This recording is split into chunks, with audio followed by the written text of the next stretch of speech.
tied up to prepare for battle so they wouldn't trip or fall on it. But on the spiritual part too is you gotta prepare yourself spiritually too.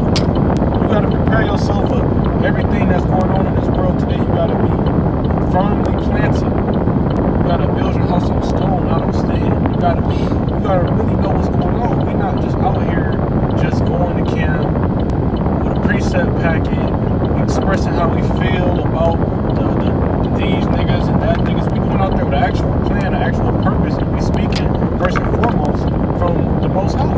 We're not just going out there just this is a good time. Right. No, this is work. You gotta gird up your loins. That's what we consider actually going out and teaching the line.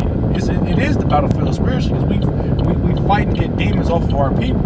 And if you ain't got your loins girded up, then why you outside? Why would you afraid to teach the word? Would you ashamed to be seen teaching the word? Like, you know, you gotta just be in that mindset of it is what it is. This is my job. Like the scripture said, the Lord demanded.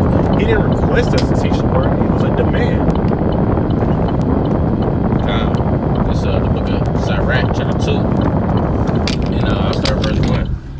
It says, "My son, if thou come to serve the Lord, prepare thy soul for temptation." All right, so like I said, we already know what it is. Like I said, it's a pre-camp. And I brought that out because every day, every time it's time for camp, you already know what it is. You got to look at it from a spiritual point of view. Yeah, you want to go to camp, but guess what? You got to leave out early because you already know how Satan get down. Now all of a sudden it's a fucking fish fry, free eats all Saturday, and you hungry and shit. Should have went and got some food beforehand. Now you need to go stop and get gas. Guess what? For whatever reason, your regular gas station, they out of gas. Now you got to go out the way, and you're an hour late to camp. You know, you got to, like I said, that's a part of girding up your loins too. Already considering being prepared for the battlefield, because we know these temptations is gonna come. It happens every week. You might have overslept a little bit. Now you got to skip your shower and go straight to the line. You might have overslept. Now you got to just hop right in the car and go straight to the line.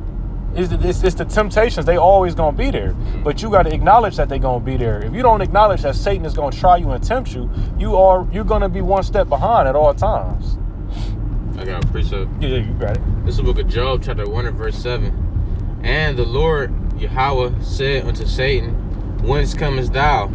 Then Satan answered the Lord and said, From going to and fro in the earth, and from walking up and down in it."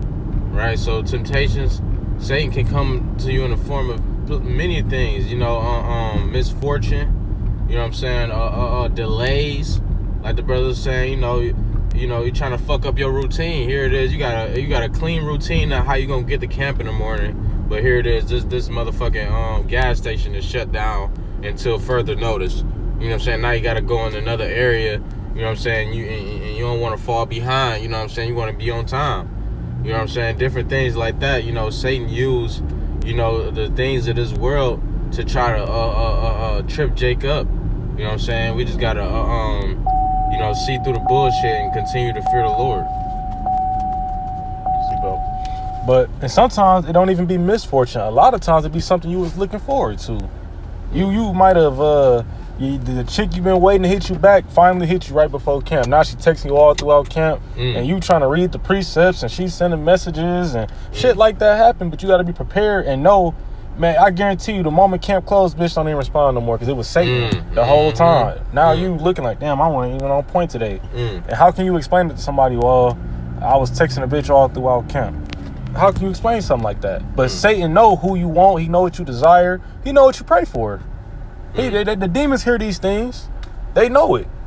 Your favorite song playing. We at camp. Nigga got it booming down the street playing the newest Lil Baby song, and you got to stay locked in.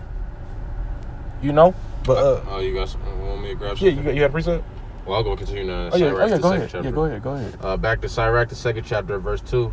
"Set thy heart aright and constantly endure, and make not haste in the time of trouble." Yeah, go ahead. All right, we right, yeah. So constantly endure, man. You know what I'm saying? That's some bullshit what the brother just said about, you know what I'm saying? Because that shit happening all the time. It's like, because Satan can easily use these women. You know what I'm saying? And Jake just don't want to be dry, you know, just the scripture say it's not good that a man, you know what I'm saying, be alone. So, you know, of course, Jake... Scripture say it is good for a man to be alone. Well, I'm thinking about Genesis, where when he made her as a helpmeet. You know what I'm saying? But, you know, I'm just using that as an example, you know what I'm saying? Just an example that Jake gonna deal sometimes, you know what I'm saying? I'm just using the women as an example because that's a good example that Satan will use. Mm-hmm. You know what I'm saying? And we gotta constantly endure because they, you know, Satan you not only use your woman, he can use family members or whatever, you know what I'm saying? You know what I'm saying? Something pop up, your mama needs you to, hey, can you, you know what I'm saying, take this downstairs? Or, you know, I need you to put this stuff in the backyard or something, you know what I'm saying? I'm already got something going on, you know what I'm saying? So, you know what I'm saying? You just gotta constantly endure through all of these, you know, snares and traps that we got lying before it, because Satan, he constantly wanna, you know what I'm saying, put us out the way. The scriptures say he had desire to sift you, man. You know what I'm saying? You know, same thing, you know, brothers be having jobs, you know what I'm saying? You know what I'm saying? You know, and shit like that, you know, you might have a mishap at your job or something. You know what I'm saying? But you gotta, whatever you're going through, you gotta constantly endure, man.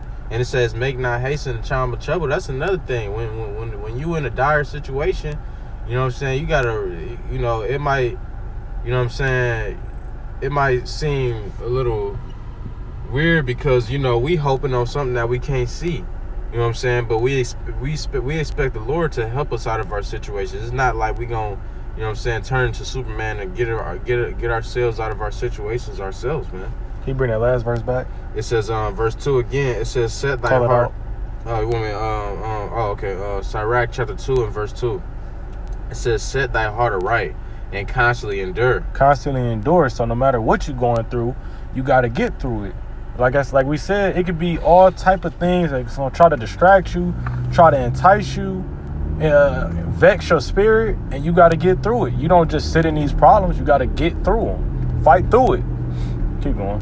It says, and make not haste in the time of trouble. Hey, when some shit don't go your way, your car ain't working too well, your job let you go, your woman she didn't lock you out the house, all type of, you know, it could be anything. The fucking lawnmower didn't explode in your fucking backyard, not a grass on fire.